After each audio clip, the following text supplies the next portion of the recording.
প্রথম যে চেহারাটি চোখের সামনে ভেসে উঠেছিল সেটি হচ্ছে আবরার ফাহাদ। বিগত 16 বছরে ফ্যাসিস্ট আওয়ামী লীগ সরকার এই বাংলাদেশে কিভাবে ছাত্রলীগকে দিয়ে, যুবলীগকে দিয়ে আর আওয়ামী লীগকে দিয়ে কিংবা নাম না জানে এরকম অসংখ্য লীগকে দিয়ে এদেশের মানুষকে শোষণ করেছে, নিপীড়ন করেছে, অত্যাচার করেছে, ক্ষমতার অপব্যবহার করেছে, তার প্রত্যেকটি যে উজ্জ্বল দৃষ্টান্ত, সেই দৃষ্টান্তের প্রতীক হচ্ছে আবরার ফাহাদ। আমরা বুয়েটে এমন অসংখ্য নির্যাতনের কথা শুনি। যখন থেকে আমরা এই আবরার ফাহাদকে হারিয়েছি তখন থেকে এই চিত্রগুলো, গল্পগুলো ওই বুয়েটে ছাত্রলীগ নিষিদ্ধের একটি প্রক্রিয়ার মধ্য দিয়ে আমরা বিভিন্নভাবে শুনতে থাকি।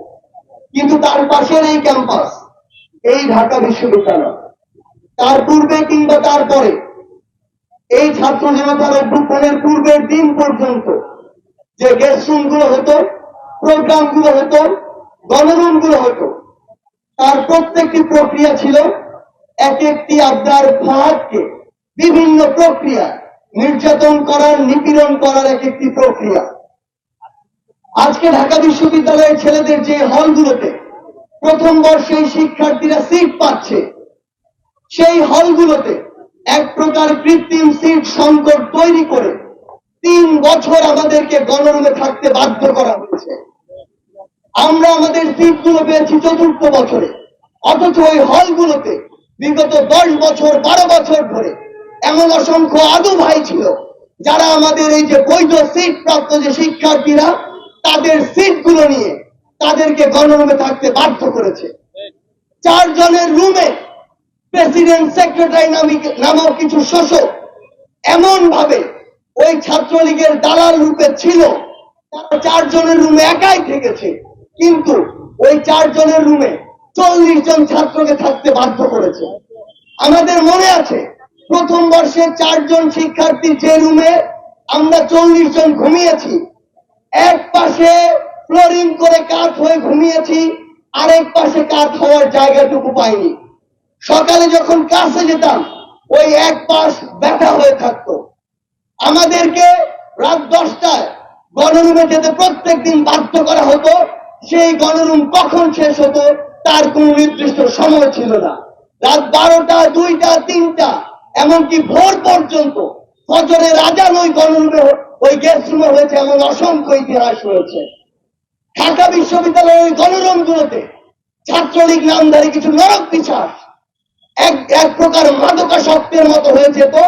তার উদ্দেশ্যই থাকতো গণরুমে একটি স্ট্যাম্প নিয়ে যাবে, গেস্ট রুমে একটি স্ট্যাম্প নিয়ে যাবে এবং শিক্ষার্থীকে মারবে।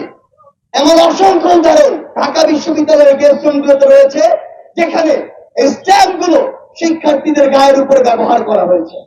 ওই গণরুমগুলো ব্যবহার করা হতো শিক্ষার্থীদের দাস বানানোর জায়গা রূপে। ওই গণরুমগুলোতে 40 জন এ কারণে রাখা হতো যেন একসাথে তাদেরকে ওইখান থেকে ছাত্রলীগের, আওয়ামী লীগের দালালি করার প্রোগ্রামগুলোতে নিয়ে যেতে পারে।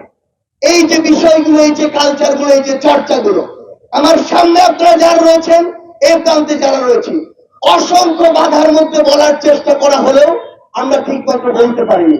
কিন্তু এখন সময় এসেছে, এই যে অসংখ্য জীবন দেওয়ার বিনিময়, আমার ভাই, আমাদের ভাই শহীদ আবরারের জীবনের বিনিময়, এই বাংলাদেশে ছাত্র জনতার অভ্যুত্থানের পরবর্তী নতুন একটি সময় এসেছে।